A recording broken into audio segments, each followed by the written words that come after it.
देखिए, कोई भी सरकार हो, चाहे नेहरू हो चाहे मोदी जी हो, अगर आप दिल से पूछिएगा तो किसानों के लिए कोई बहुत बड़ा काम नहीं किया। ये बात हकीकत है कि खाद्य सुरक्षा बिल 2013 में कांग्रेस ने लाई थी, जिसके तहत चावल 3 रुपये के लिए, गेहूं 2 रुपये केजी और मोटा अनाज जैसे बाजरा वगैरह 1 रुपये केजी देने की बात थी।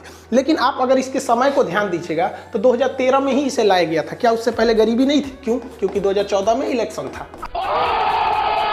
आप सब समझते हैं सबकी नीयत एक जैसी होती है, कोई मतलब सबका एक ट्रेंड है चुनाव में कि हमें जीतना है, उसी हिसाब से हम काम।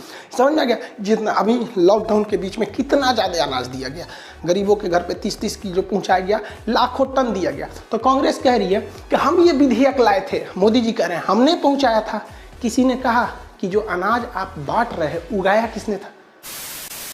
हर जगह मोदी जी क्या करते हैं, बहुत ध्यान रखते हैं इसका। जैसे पूर्वोत्तर भारत में जाते हैं तो वैसा पहनावा पहन लेते हैं, राजस्थान में जाते हैं तो पगड़ी पहन लेते हैं। आप इस चीज़ को बहुत बेहतरीन ढंग से देखे होंगे। शायद इसीलिए मोदी जी, बंगाल का चुनाव है तो रविन्द्रनाथ टैगोर की तरह दिखने के लिए शायद दाढ़ी रख रहे हैं।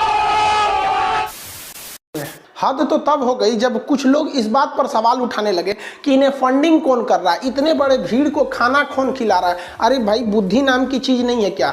अब हद हो गई भाई साहब, अजीब दिमाग है इन लोगों का। अब बताइए, अब सैनिक के पास हथियार ना हो, शिक्षक के पास ज्ञान ना हो, लड़की के पास बाल ना हो और किसान के पास अनाज ना हो, ऐसा संभव है क्या? तो जब पृथ्वी पलट जाएगी भाई। पूरे हिंदुस्तान के 138 करोड़ लोगों का पेट ये किसान ही भरते हैं और आप ये सवाल उठा रहे हैं कि इनको फंडिंग कौन कर। मैंने कहा हिपोक्रेसी की भी सीमा होती है। भाई साहब, इनके खेत का उगाया हुआ अनाज है और ये देखो, कोई 5 स्टार होटल में नहीं बैठे हैं। जिस बिल्डिंग में इनकी मीटिंग बुलाई गई थी वो बिल्डिंग पूरी तरह सेंट्रलाइज एसी थी और जहां ये किसान बैठ के खाना खा रहे हैं ना, वो जमीन पे बैठ के खा रहे हैं। तो इनको फोटानी नहीं है, इनको कोई आई अपना खुद का अन्न उगा रहे हैं। ये कहां से आप सवाल पूछते हैं कि इनको पास अन्न कहां से आ रहा है? जो ये सवाल पूछते हैं कि इनको खाना कौन खिला रहा है, हम आपको भी कहते हैं कि जिस दिन दुनिया में भूखमरी आ जाएगी, पूरी दुनिया अगर खाना देने से आपको मना कर दे तो वाहे गुरु के आप किसी भी गुरुद्वारा में चले जाइएगा, आपका वहां पेट भर के खिलाया जाएगा और बिना आपका जाति धर्म पूछे भरपेट खिलाया जाएगा। और जो ये सवाल पूछते हैं, हम उनसे एक सवाल पूछते हैं, क्या आप ये सवाल पूछ सकते हैं कि चुनाव में 20-20 हेलीकॉप्टर कहाँ से आते हैं? इनके पैसे कौन दिए जाते हैं? फॉर्च्यूनर, इंडिगो और स्कॉर्पियो, ये गाड़ियों को एक टैगलाइन मिल चुका है कि भैया नेताओं की गाड़ी है। फॉर्च्यूनर देख के किसी को लगता है कि नेता के 40 लाख की गाड़ी कहाँ से आ गई? आप पूछ सकते हैं? नहीं पूछ सकते हैं। लेकिन आप ये जरूर पूछेंगे कि एक टाइम का किसान खाना कहाँ से खा रहा है? भैया उसने खेत में उगाया है। आप अपने से पूछिए ना कि आप जो खाना खा रहे हैं वो कहाँ से उगाया गया है यहाँ पर। जबकि अगर आप देखेंगे, विदेशों की बात करेंगे तो जस्टिन ट्रूडो साहब, इनको कनाडा में चुनाव जीतना है, सीख करके ये चुनाव जीत गए।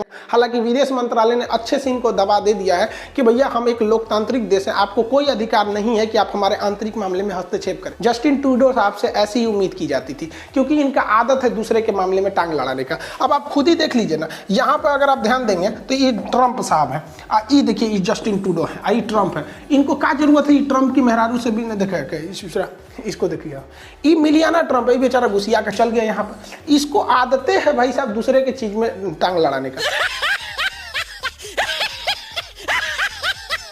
हाथ जोड़ के विनती करते हैं, आप भारत में आइए, वसुधैव कुटुंबकम, आपकी इज्जत की जाएगी, बहुत अच्छे से इज्जत की जाएगी। लेकिन हमारे आंतरिक मामले में आप मत टांग लड़ाइए। समझ में आएगा कि नहीं? वरना आधा कनाडा खालिस्तान हो जाएगा।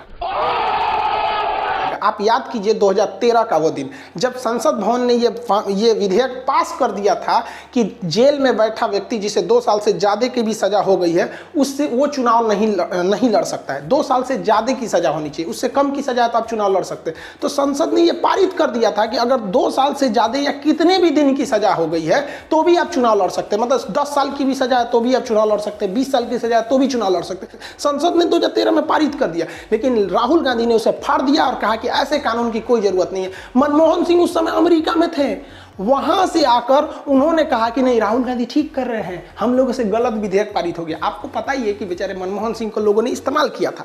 तो जब हम ये समझ सकते हैं कि जनता के आगे हीरो बनने के लिए राहुल गांधी अगर पास हुए विधेयक को फाड़ सकते हैं तो नरेंद्र मोदी आप क्यों नहीं फाड़ सकते? आप भी कह दीजिए कि हाँ, लोकसभा से ये गलती हो गई, हम इसे सुधार करेंगे। वाह क्या सीन है, वाह क्या सीन है।